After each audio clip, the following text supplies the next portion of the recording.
vocês nesse dia, digamos, frio. Lá fora está frio, mas aqui dentro nós queremos aproveitar a oportunidade que Deus nos dá para estarmos unidos. Essa palavra que quando dois estão juntos, ambos podem aquecer um ao outro.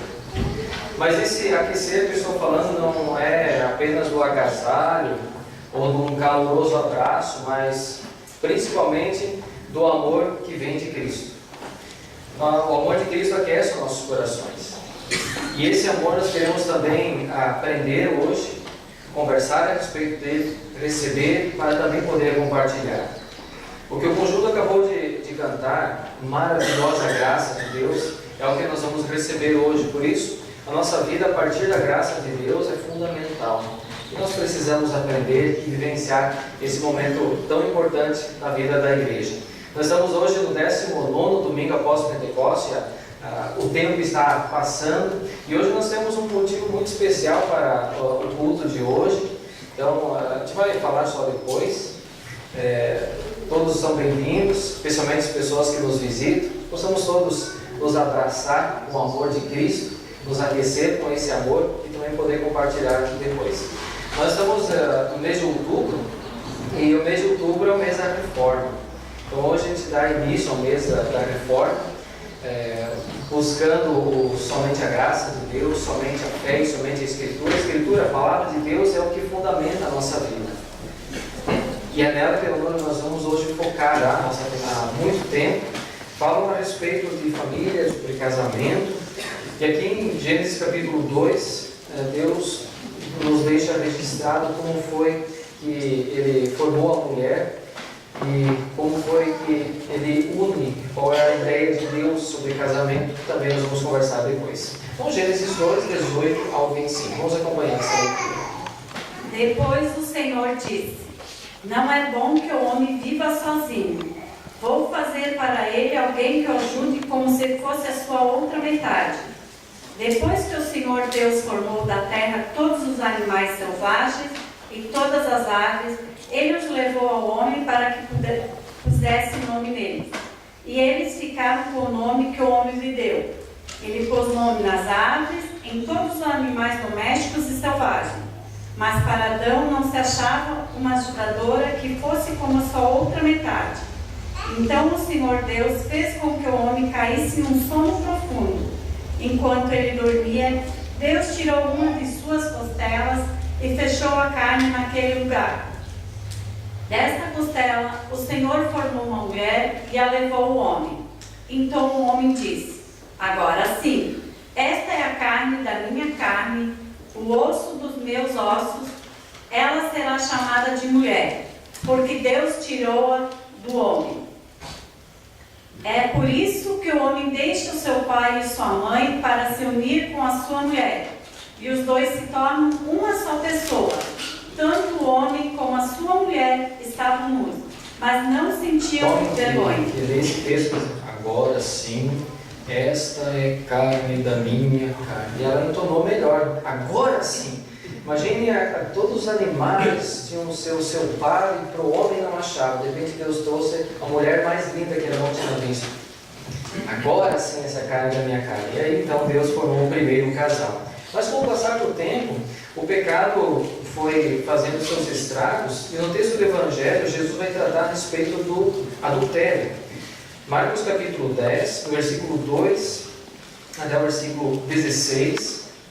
Esse texto fala a respeito do adultério, que Jesus então explica o que é adultério e por que foi dada a carta de separação, de divórcio lá no Antigo Testamento.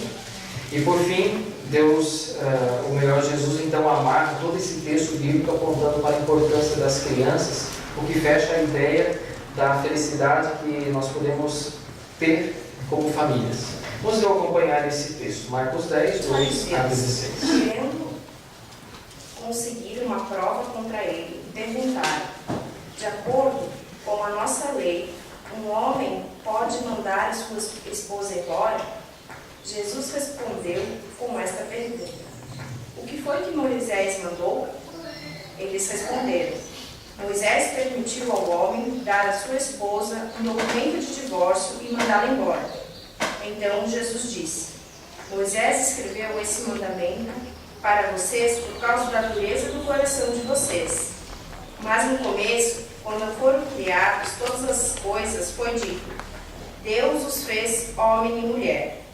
Por isso, o homem deixa o seu pai e a sua mãe para unir-se com a sua mulher, e os dois se tornam uma só pessoa. Assim, já não são duas pessoas, mas uma só. Portanto, que ninguém separe o que Deus uniu. Quando já estavam em casa, os discípulos tornaram a fazer perguntas sobre esse assunto, e Jesus respondeu: O homem que mandar a sua esposa embora e casar com outra mulher estará cometendo adultério contra sua esposa.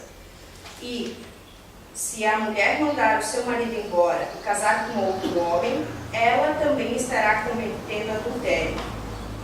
Depois disso, algumas pessoas levaram as crianças a Jesus para que ele as abençoasse, mas os discípulos repreenderam algumas pessoas.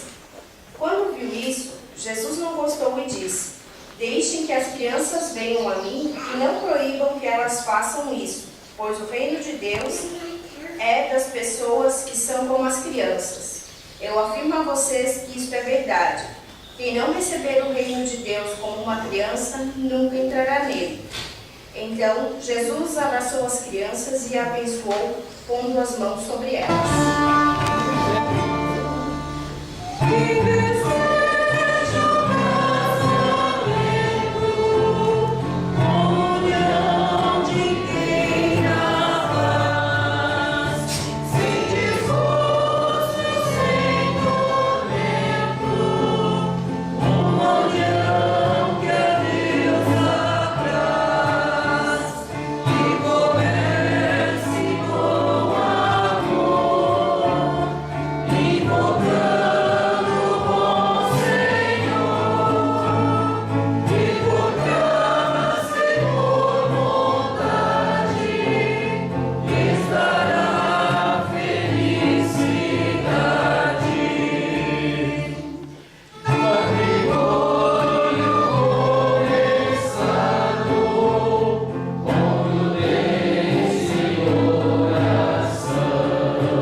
nos dirija nesse momento de meditação, para que possamos compreender a palavra de Deus, para que possamos sair daqui fortalecidos na fé, naquilo que Deus nos ensina.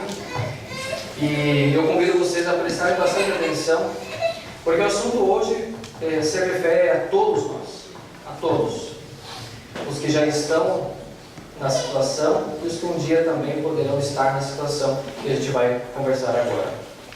Mas eu começo com a pergunta e chamo a atenção que na estrofe 2 do livro que nós acabamos de cantar fala sobre felicidade. Aí eu pergunto, existe receita para felicidade? Pode passar o próximo slide, Kevin. existe receita para a felicidade? Existe ou não existe? Existem várias receitas que prometem a felicidade, mas a maioria das receitas trazem algumas coisas, mas deixam de lado aquilo que é fundamental, o básico, o que mais importa. Por isso, se você quer ser feliz, ou ainda mais feliz, então papel e caneta na mão para anotar a receita. Tá? Que vai falar agora. Na verdade, a receita é bem simples, ela já está anotada. Tá? Vamos em conjunto? O que deu ali? Não está funcionando?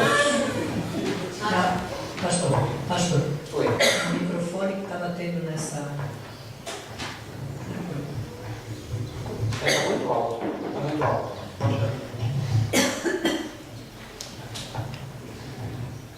Vamos esperar então aí, ó, problemas técnicos. Então, vou fazer o seguinte então. Pode abrir a Bíblia de vocês no Salmo 128.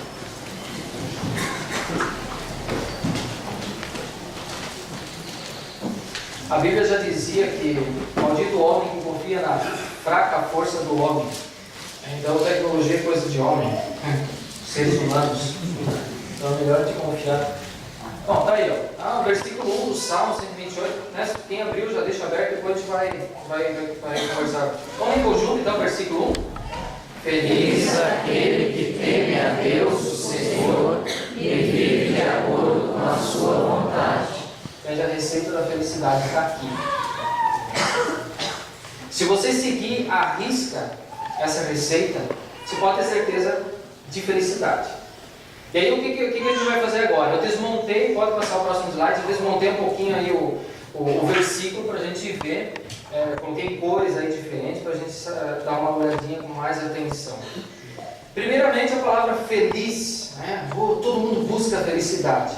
A palavra feliz é aquela palavra que a gente cresceu ouvindo, bem-aventurado, afortunado, não necessariamente só de fortuna material, dinheiro, mas aquela pessoa que tudo dá certo para ela, pessoa que vai bem nas coisas que tem, que participa, literalmente uma pessoa abençoada. Esse é o significado da palavra feliz. E a continuidade do versículo, esse termo, aquele que, feliz aquele que, ele indica submissão. Você abre mão daquilo que é seu, você aceita o que está na sua frente, o que é dado a você, e você obedece. Até parece no primeiro momento que a gente faz alguma coisa para ser feliz, mas na verdade é abrir mão das nossas convicções e desejos para... Aí vem o próximo termo aí, temer a Deus. Bom, temer a Deus está careca de saber, né? Lá nos mandamentos, devemos temer e amar a Deus. Então a gente cresceu com a palavra temer na mente, né? Pelo menos a maioria de nós. O que significa a palavra temer? É um duplo sentido. Primeiro, só para lembrar, é respeitar, honrar, considerar Deus acima de mim. Eu preciso respeitar Deus. Tem o que Ele fala, eu digo amém, sim Senhor, e deu. Certo? Segundo lugar, a palavra temer significa ter medo. Sim Senhor, sim Senhora. Nós precisamos ter medo de Deus quando nós pecamos e não nos arrependemos dos nossos pecados. Aí é melhor você ter medo de Deus, que daí a coisa vai ir para cima de você. Tá? Mas vejam, meus amados, que é Deus acima de tudo. Se você ter Deus acima de tudo, a felicidade vem naturalmente. Caso contrário, você pode se preparar que mais cedo ou mais tarde a infelicidade vai vir. Mais cedo ou mais tarde. Tá? E finalizando esse versículo bíblico, então, aquele que vive de acordo com a sua vontade. Literalmente, aquele que anda nos caminhos de Deus. Nós oramos todos os dias no Pai Nosso. Seja feita a tua vontade. Mas assim, quando nós queremos atravessar a vontade de Deus, eu pedi, Deus, podia fazer a minha vontade hoje, né? Veja o que a gente pede. Que Deus faça a vontade acima da nossa. E aí o texto bíblico fala em caminhos. Lá no Antigo Testamento, muitas vezes a palavra caminhos de Deus aparece indicando os 10 mandamentos. Cada um dos 10 mandamentos representa um desses caminhos. Mas todos os mandamentos apontam para um único caminho, que é... ninguém sabe, vamos lá. Apontam para um caminho só, que é... Não, Jesus, gente. Eu sou o caminho, a verdade, a vida. Tá, Jesus é Deus, tá bom, então tá. Mas Jesus disse, eu sou o caminho, a verdade e a vida. Ninguém pode chegar até o Pai a não ser por mim. Se você não saber disso, então eu tenho que fazer a instrução e confirmando de novo, tá? Muito bem, brincadeiras à parte, mas vamos lá. A gente abre mão da nossa própria vontade para seguir a vontade de Deus. É aí que a felicidade vem. Muitas vezes, quando a gente quer a nossa vontade que seja realizada, nós pensamos que Deus está errado, que não é bem assim, que Deus exagera em muita coisa, que nós podemos burlar um pouquinho a lei e a vontade de Deus para que ela se ajuste à nossa vontade e, na verdade, nós é que somos atravessados. Nós é que atravessamos a vontade de Deus quando não abrimos mão dos nossos desejos e aí a gente se agarra a felicidades que são passageiras, são intensas, mas elas logo passam. Por isso a receita da felicidade ganha um versículo a mais. Vamos ler em conjunto aí? Feliz aquele que teme a Deus, o Senhor, e vive de acordo com a sua vontade. Se você for assim, ganhará o suficiente para viver, será feliz e tudo dará certo para você. Ganhará o suficiente para viver, será feliz e tudo dará certo para você. Aí a receita da felicidade. Anotaram? Então, tá, anotaram, muito bem. Mas a pergunta que fica no ar ainda é: o que é essa vontade de Deus? É trabalhar bastante? Tem gente aí, e muitas vezes eu me pego nessa aí também, a gente se mata trabalhando. Faz hora extra aqui e lá para ganhar dinheiro. A vontade de Deus é que a gente trabalhe bastante? Será? Dê uma olhadinha, quem encontrar o Salmo 127, o anterior, que fala mais ou menos do mesmo assunto, quem achar, fica em pé e lê o versículo 2, Salmo 127, versículo 2, por favor.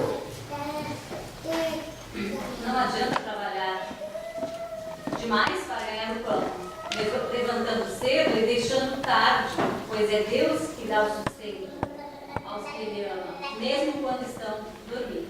Veja só, gente. Você pode dormir tranquilo, que mesmo assim Deus vai preparar o seu sustento. Isso é palavra de Deus. Porque a felicidade e satisfação vem de Deus. Ele é a fonte de toda e qualquer felicidade. Tá? Toda e qualquer felicidade. Aliás, nós somos dependentes, não químicos, mas dependentes de Deus para sermos felizes. Por isso, se alguém aqui não é feliz, e pode acontecer, gente que eu não sou feliz, ou você não é muito feliz, pode ter certeza que algum ingrediente está faltando na receita. Ou talvez você está botando muitas pitadas de pecado, desobediência, desonestidade, teimosia na receita. Pode prestar bem atenção. E aí você pergunta, tá, pastor, mas o que fazer então? Eu não sou feliz, eu não sou muito feliz, estraguei a receita com os meus pecados, agora o que eu tenho que fazer? Você tem que fazer a mesma coisa que se faz quando uma receita está errada. O que tem que fazer, mulheres? Tudo está errado. O que faz com a receita? Joga fora e faz outra. Faz de novo. É assim que tem que fazer. Ou não. Tudo bem, não, calma, peraí. Se você não está feliz com o seu cônjuge, não vai mandar embora e começar de novo. Tá? Calma. Né? Esses dias, a Isamara não conseguiu, minha esposa não conseguiu acertar o creme da maionese. Ela não queria jogar fora porque vai ovo, vai óleo e tal. Ela foi na internet e descobriu que podia dar uma ajeitadinha. E deu certo. O que eu estou dizendo com isso? Não manda sua esposa e seu esposo embora, mas tente de novo. Insista. Que pode haver alguma coisa que vai dar aquela ajeitadinha especial para vocês serem felizes. E aí, a partir disso, ou desse momento, então você começa a seguir à risca a receita, pode ter certeza que vai ser feliz. Tá? Eu chamei a atenção antes, vocês perceberam que os textos bíblicos falam de casamento e família. Pode colocar. Casamento e família. Tá? É verdade, falam a respeito disso. E não foi só por causa do evento que vai acontecer daqui a pouquinho, mas já estavam escolhidos esses textos bíblicos. Por quê? De uma ou de outra maneira nós estamos unidos como pessoas, seja laços de sangue, familiares, matrimonial, ou até mesmo com pessoas que nós consideramos nossas amigas, os irmãos na fé. Esses são uma parte da minha família. Então a gente está sempre unido com pessoas. Mas vejam que Deus fala a respeito da união entre marido e mulher no casamento. O casamento é vontade de Deus. Então, se você quer ser feliz, então você tem que seguir o casamento, porque é a vontade de Deus, certo? E lá em Gênesis, o texto bíblico que nós lemos antes, versículos 21, segunda parte, o 22, é registrado em Gênesis 2, enquanto ele, o homem, Adão, dormia, Deus tirou uma das suas costelas e fechou a carne naquele lugar. Dessa costela o Senhor formou uma mulher e a levou ao homem. Por que Deus usou a costela para fazer a mulher? Deus poderia ter pego um fio de cabelo para fazer a mulher, ia dar certo. Ele poderia ter pego uma unha do dedão do pé, que faria a mulher. Mas a vontade de Deus era que a mulher não estivesse nem acima e nem abaixo, mas ao lado do seu marido. Por isso a costela. Por isso que Deus fez a mulher da costela de Adão, do seu marido. Portanto, meus amados, para ser feliz, conforme o Salmo 128, homem e mulher se unem como uma só carne, uma só pessoa. Eles se tornam não um ser diferente, mas um só. Diferente disso, a receita não vai dar certo. Você não vai ter felicidade plena, certo? E aí vem o versículo 24. Por isso que o homem deixa o seu pai e a sua mãe para se unir com a sua mulher, e os dois se tornam uma só pessoa. Mas o que é essa união? É legal que tem jovens aí, para a gente saber também, agora a gente já conversou sobre isso, mas o que é essa união? Vocês sabem quando é que começa o casamento? Abram 1 Coríntios capítulo 6. 1 Coríntios capítulo 6. Versículos 15 a 17. Quem encontrar pode ficar em pé e ler em voz bem alta, que aqui nesse texto bíblico o apóstolo Paulo vai clarear quando é que inicia o casamento. Quando casa no civil, quando casa na igreja. Quando é que começa o casamento, afinal de contas? 1 Coríntios capítulo 6, versículos 15 a 17. Será que vocês não sabem que o corpo de vocês faz parte do corpo de Cristo?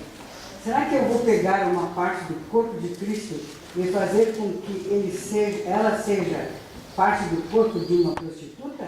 É claro que não. Ou será que vocês não sabem que o homem que se une com uma prostituta se torna uma só pessoa com ela? As Escrituras Sagradas afirmam: os dois se tornam uma só pessoa. É até o 16? Até o 17. Porém, quem se une com o Senhor se torna espiritualmente uma só pessoa com Ele. Muito bem. Aí o texto bíblico. Essa união. Por que a relação entre o casal precisa ser do casamento? Por que os pastores, gurizada, relação só no casamento?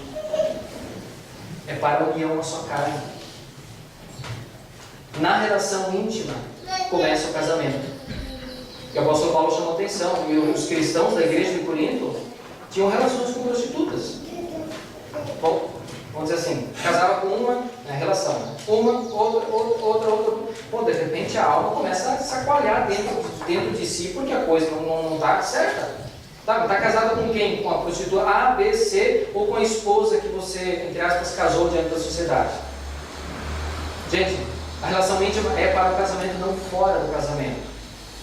É ali, eu vejo o casamento, aliás, a relação íntima, que é o presente de casamento que Deus dá ao casal. Portanto, se houve relação íntima, vocês já estão casados aos olhos de Deus. Isso é a palavra de Deus. Não é segredo para ninguém. Se você ficar bravo, então xinga Deus. Isso é a palavra de Deus. Teve a relação íntima, já está casado, uma só pessoa aos olhos de Deus. Tá? E Deus sempre investiu no casamento, meus irmãos. Sempre. Quando Deus formou o primeiro casal, lá no Jardim do Éden, de repente veio Satanás, cobra, enganou, o pecado entrou no mundo, e aí Deus expulsou o casal do jardim, ou pelo menos deixou eles sair, porque houve um motivo de proteção, para eles não comerem da árvore do fruto da vida, senão eles iam ser eternamente pecadores. Deus protegeu Adão e Eva. Deus mandou eles dois embora, porque a única coisa que foi preservada lá no Jardim do Éden foi o casamento. Muito bem, foi o casamento. O diabo não conseguiu destruir o casamento. Interessante? E aí Deus, ao longo da história, foi dando outras recomendações, conselhos a respeito do casamento. Eu quero chamar a atenção, vejo com vocês dois textos bíblicos. Primeiro é o Hebreus 13:4. Vamos ler em conjunto? E o casamento seja respeitado por todos. Se você respeita o casamento, você está fazendo a vontade de Deus, certo? Então você é feliz. Se você desrespeita o casamento, você está desrespeitando a vontade de Deus e a infelicidade vai ser mais tarde vir. Tá? E em segundo lugar, texto de Malaquias 2:16. Vamos lá? O Senhor Todo-Poderoso de Israel diz: eu odeio o divórcio. Eu odeio o homem que faz uma coisa tão cruel assim. Portanto, tenham cuidado de que ninguém seja infiel à sua mulher. Ninguém seja infiel ao seu marido. Ninguém seja infiel ao seu marido. O casamento, Deus chama de, aliás, o divórcio é uma coisa cruel, porque, olha só, a união é mais ou menos como duas pessoas, né, o homem e a mulher, são dois seres totalmente diferentes. Dizem que o homem é tudo igual ao outro, né? Mas ele tem razão, a mulher é tudo diferente uma da outra. Os dois seres criados por Deus se unem e formam uma nova substância, uma nova pessoa. Não uma terceira, mas uma nova pessoa. Uma só, não mais duas, mas uma só. E essa união, ela é indissolúvel. Tenta separar os dois sucos agora. Mas acontece separação. Por isso que Deus diz que é uma coisa tão cruel. Por quê? Quem já se divorciou sabe, com raras exceções, né? Dá um divórcio amigável, mas com raras exceções. O casamento, ele deixa marcas, intrigas, e por aí vai. Imagine você rasgar uma pessoa no meio. Essa é a dissolução do casamento. Por isso que Deus veio com os seus olhos algo muito cruel. Tá? Mas não quero falar a respeito do divórcio, mas eu quero falar a respeito, pelo menos da minha opinião. Próximo slide. Eu sou, é claro, como pastor, eu preciso ser a favor do casamento tradicional. Eu sou a favor. Tá? No civil e no religioso. Eu sou a favor. No civil porque a gente cumpre a lei dos homens, que é a vontade de Deus também. E no religioso porque o homem e a mulher estão pedindo publicamente a bênção de Deus. E é a vontade de Deus abençoar. Além disso, é um bom testemunho para os filhos, é um bom testemunho para a igreja, para a sociedade e por aí vai. Tá? A gente ora para que Deus abençoe nosso exame, a nossa cirurgia, a nossa entrevista de emprego, que Deus abençoe a nossa viagem. Por que não pedir a bênção de Deus para o casamento? Faz sentido. Deus quer abençoar, então é importante. Meus amados, aquele ditado, ou pelo menos ideia muito antiga, gente que acha que casamento e gravidez segura, não segura ninguém. Casamento e gravidez não segura ninguém. Certo? Sabem disso. Assim como é fácil você se unir com uma pessoa, morar com ela, não se casar informalmente, se unir uma só carne com uma pessoa, é muito fácil, talvez mais fácil, haver a separação. Assim como foi fácil entrar, será fácil sair. Por quê? Porque não houve compromisso, na maioria das vezes, e não há pedido de bênção pública a Deus. Mas Deus abençoe os casamentos que não são tradicionais? Claro que sim. Por quê? Porque Deus é um Deus amorosamente teimoso. Mesmo se o casal não pede a bênção, ele abençoa. Vocês podem ter certeza disso também. Eu não conheço a situação marital ou matrimonial da maioria de vocês, não sei dizer quem é casado, quem não é, formal ou informalmente, tradicional, não sei. Mas eu quero apenas dizer para vocês assim, não se sintam ofendidos e nem menosprezados se alguém aqui não é casado tradicionalmente. Não vão sair dizendo que o pastor malhou aqueles que não são casados informalmente. Não é isso. A gravação está aí. Tá? Depois a gente vai comprovar que não é isso. Tá? Deus quer a felicidade de vocês, de todos nós. Por isso eu quero aproveitar e fazer um convite para que todos vocês pensem com seriedade a respeito da abençoada vida, uma só carne, como Deus quer, a partir da bênção pública de Deus aqui no altar. Acho que alguma mulher agora cutucou o marido aí, né? Tá vendo o que o pastor está falando? Me pede em casamento. Tá? Aproveitem, mulheres, tá? Aproveitem e façam isso. Tá? Meus amados, eu ouvi até essa semana alguém da minha família dizendo assim: mas eu não vou casar porque não tem dinheiro. Isso é história para boi dormir. Primeiro que o pastor não cobra para celebrar a cerimônia de casamento. Não, mas tem que casar no civil, tá bom. Você escolhe o padrinho para quê? Escolhe o padrinho e manda pagar o civil. Manda pagar o vestido de noiva. Se você não tem dinheiro, você tem que se vestir como noiva, não precisa se vestir como princesa. Tá? Se você tem dinheiro, aí você pode se vestir como princesa. Porque o homem bota lá uma fatiota, bota um gelzinho na cabeça e deu. Tá pronto. Tá? Mas e a festa? A festa vem depois, meu querido. Festa pode fazer outras, quantas você quiser e pode ser depois. Mas a bênção de Deus para o casal e para a família não pode esperar, não pode deixar para depois, não. Tá? Fica aí o convite para vocês. Tá? Ou como diz aí a tecnologia, hashtag fica a dica. Tá? Nem sei direito o que é isso, mas tá bom. Tá? Fica a dica aí. Isso aí é do que? No Twitter? Não. A hashtag ela serve para marcar um termo qualquer, tanto faz no Facebook como no Twitter. Hashtag tá? Sustenido, tá? Para quem não sabe. Isso, hashtag sustenido. Fica a dica então para os casais. Tá? Fica a dica. Talvez você vai dizer assim, pastor, nós precisamos conversar porque eu não fui feliz no meu casamento e eu me separei. Eu concordo. Muitas vezes tem que haver separação, tem que haver divórcio para o casal pecar menos. Mas façam isso com orientação, muito cuidado. Tá? Por que há separação? Porque nós somos pecadores, somos teimosos, somos impacientes, inflexíveis. Inflexíveis. E às vezes fica traumas. Me separei, nunca mais vou casar, mas daqui a pouco está junto. Está casado sim. Está casado sim, só não fez formalmente. Não está sendo tão abençoado de repente. Eu digo, o casamento é tão maravilhoso que Deus compara a relação entre Cristo e a igreja com o casamento. Cristo é o noivo da igreja.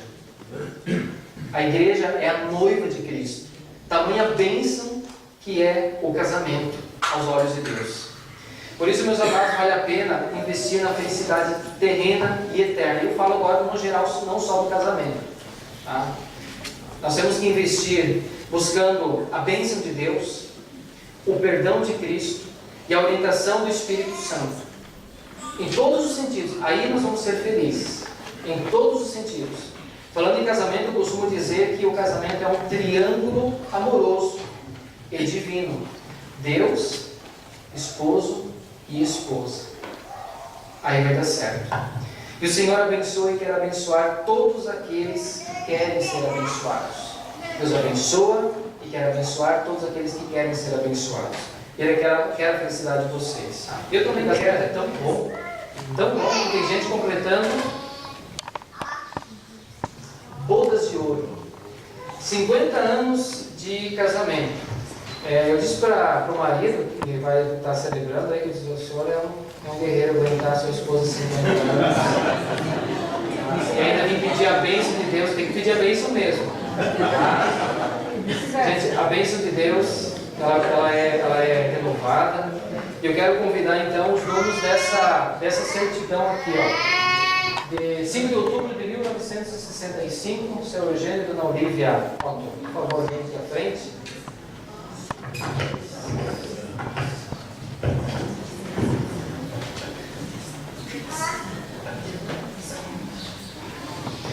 Só alguns os dados aqui, né? Então pode passar, tem umas fotos.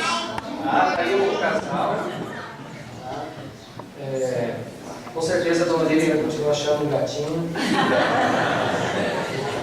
Ela que acha. Tá? Então tá aí, nessa segunda foto, vejam só, eles fizeram o casamento civil no dia 2 de outubro de 65 e 3 dias depois, no dia 5, então eles casaram no religioso, que foi na mesma data em que os pais da noiva estavam comemorando 25 anos de casado, que é aquele casal na foto à esquerda, lá em cima, né? Olha o tanto de gente. Tem mais gente do que hoje aqui. Eles pagaram festa para a cidade inteira lá em Pinhaporã. Aí significa, pelo menos nos enche de esperança de que tem alguma coisa depois do culto também. Tá? Eu quero convidar também a Neuza e a Cleusa, que são os filhos do casal, além do Itamar. O Itamar não pode estar presente, mas então convido as filhas que queriam acompanhar também os pais.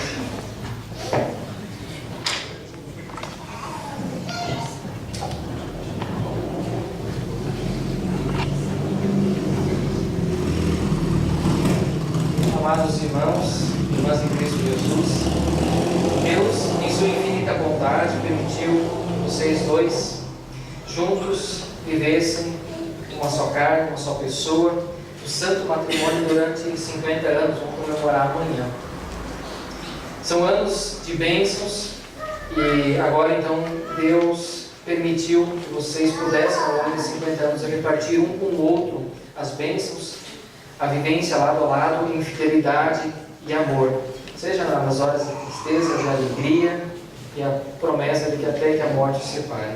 E hoje vocês podem celebrar esse dia especial com ações de graças e entregar mais uma vez a vida de vocês aos cuidados do Senhor Deus.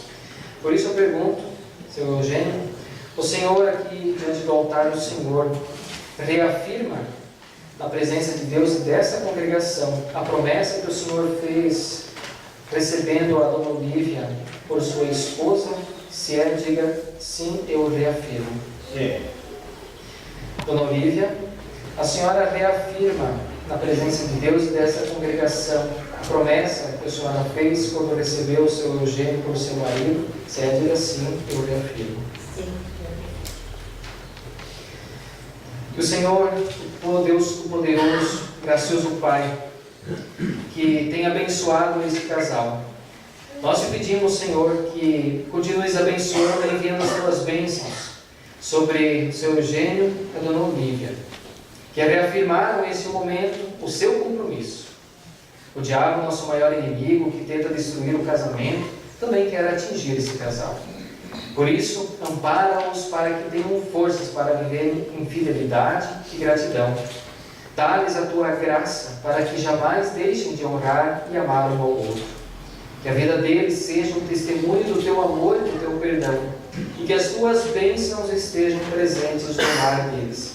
Em nome de Jesus, teu Filho, nosso Senhor. Amém. Que o misericordioso Deus, que até aqui sustentou e abençoou o seu casamento, continue dando a vocês a sua divina proteção e bênção, levando-os a permanecer unidos em amor até o fim, e que a paz de Deus esteja com vocês. Amém. Lá no Salmo 121 está escrito: olho para os montes e pergunto, de onde virá o meu socorro? O meu socorro vem do Senhor Deus, que fez o céu e a terra. Ele, o seu protetor, está sempre alerta e não deixará que você caia. O protetor do povo de Israel nunca dorme nem cochila. O Senhor guardará você. Ele está sempre ao seu lado para protegê-lo. O sol não lhe fará mal de dia, nem a lua de noite. O Senhor guardará você de todo perigo. Ele protegerá a sua vida. Ele o guardará quando você for e quando voltar, agora e sempre. Essas palavras são verdadeiras porque há 50 anos atrás, e até hoje está escrito lá na certidão de vocês: eu e minha casa serviremos ao Senhor. Que Deus continue abençoando vocês por mais 50 ou quantos anos Deus assim nos permitir, e que as filhas que são fruto desse casamento, um presente do Senhor, assim como o Itamar, continuem servindo de bênção, de amparo, para que vocês sejam felizes até que a morte os separe aqui, mas felizes eternamente também. O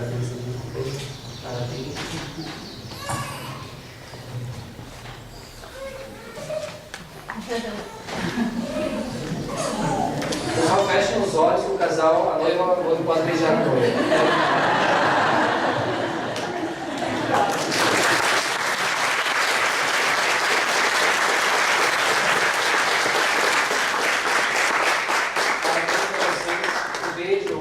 Um ato de extremo carinho entre marido e mulher, também entre família, que Deus continue abençoando vocês. Tá? Podem sentar. Ao caminhar por bosques e florestas, ouvindo a brisa, pássaros cantar, ouvindo além montanhas altaneiras, o teu poder e glórias proclamar. Então minha alma canta-te, Senhor.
O Senhor vos abençoe e vos guarde. O Senhor faça resplandecer o seu rosto sobre vós e tenha misericórdia de vós. O Senhor sobre vós levante o seu rosto e vos dê a paz.